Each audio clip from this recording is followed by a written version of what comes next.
gamer grade.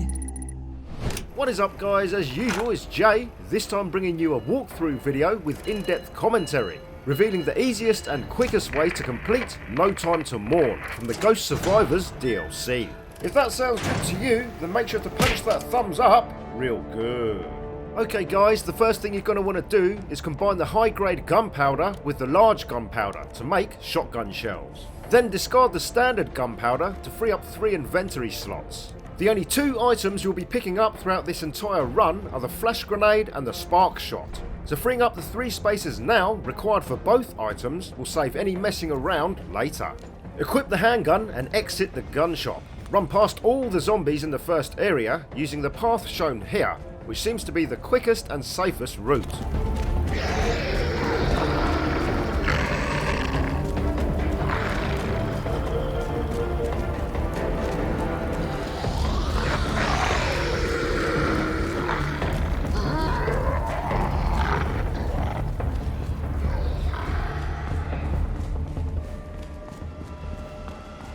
When you reach the bottom of the slope, pop the gas canister strapped to the zombie, then climb down the manhole.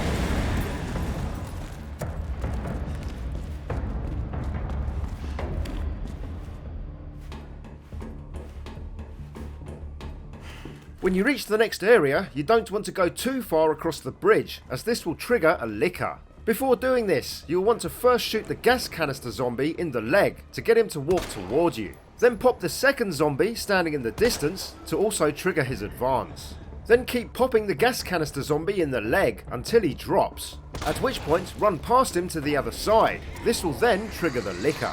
Quickly turn around to shoot the dropped canister as the licker advances, before he has a chance to attack. Then shoot the second zombie in the legs until he stuns or drops. You want to make sure to do this before advancing too far across this second L portion of the bridge, so you don't spawn the 3 zombies too early in the next room. Then run all the way through this room without stopping, as the 3 zombies are still completing their awakening animations. You want to now equip the shotgun. The handgun is now not required for the rest of the run. Carry on running through the second room and straight past the zombie carrying the backpack. Don't stop running. Slalom your way around the next 4 zombies on the floor as they awaken. When you reach the 5th zombie at the end, aim at its lower leg and blast it at point blank range, to either floor it or stun it, then keep running. Being at point blank range before aiming at the last zombie is important, because the previous zombie in white will always attack from behind, so creating that distance is crucial. Take the flash grenade from the vending machine, then make your way down to the elevator and call it immediately.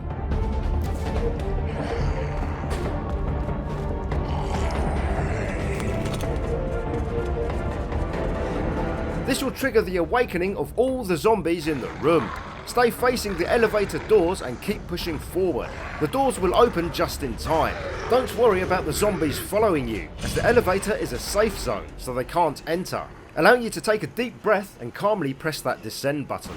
In the next room there's a vending machine with a red, green and blue herb, so grab one if you need it. I didn't, so I carried on. Exit the room and floor both zombies outside with the shotgun, being careful to keep your distance from the poisonous zombie, whose poisonous clouds are only contagious for a couple of seconds after popping. Then grab the spark shot from the backpack and equip it.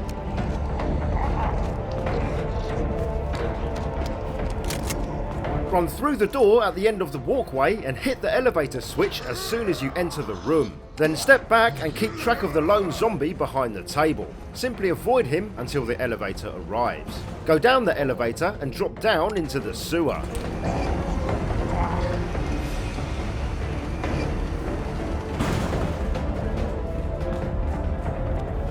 Spark the first G mutant for a quick stun and keep running past. There's no need to hold for continuous damage, you just want the initial stun. Then quickly stun the second G mutant as soon as it's in view, who may release some G young as you shoot. If it does, then sidestep to the right while running to avoid being hit. Then spark the third and final G mutant before it dashes toward you for a grab attack.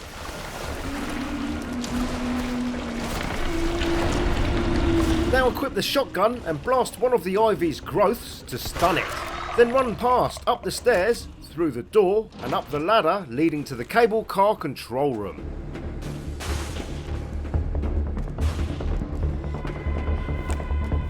At the top, it's always best to manually activate the door as you run toward it, rather than relying on Leon pushing it. Take a wide berth clockwise around the control room to avoid the zombies. Then clear the way to the ladder by blasting a growth on the ivy to stun it. Drop down twice to enter the monitor room, and just around the corner is another ivy.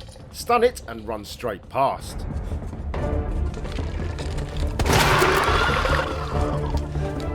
Head down the stairs and shoot the poisonous zombie in the legs to floor it, without releasing poison. Then take down or stun the second zombie and run past the third if given the space. Open the door at the end and run straight past the G-Mutant, who is too big to follow you down the tight corridor, so possesses zero threat. With this next section, the only thing you need to be quick about is the deployment of your flash grenade. Quickly run to the end and throw your flash grenade down the aligning corridor to stun all the zombies. You need to toss the grenade a few feet down the corridor to catch all the zombies in the blast. Now walk forward slowly, aiming your shotgun, and stun the ivy as soon as you get a clear shot. Feel free to pause and spend the rest of your shotgun shells taking it down. Just to give you an example of how much time you have, I'll walk the rest of the corridor. As you can see, you can really take your time with this section, and there's no need to rush, as long as you deployed the flash grenade correctly. What did you think of this guide? Was the commentary helpful? Was there anything I could add or remove to make it better? Please let me know in the comments below. Also, make sure to check out my guide on infinite weapons, detailing everything you need to know to unlock all 5. You don't want to miss it. If you learned a thing or two from this video, please punch that thumbs up and consider subscribing if you would like to see more content from Gamer Grade. Every like and sub helps me tremendously and will allow me to make more kick-ass videos in future. I'm Jay, peace out, and I'll see you in the next one.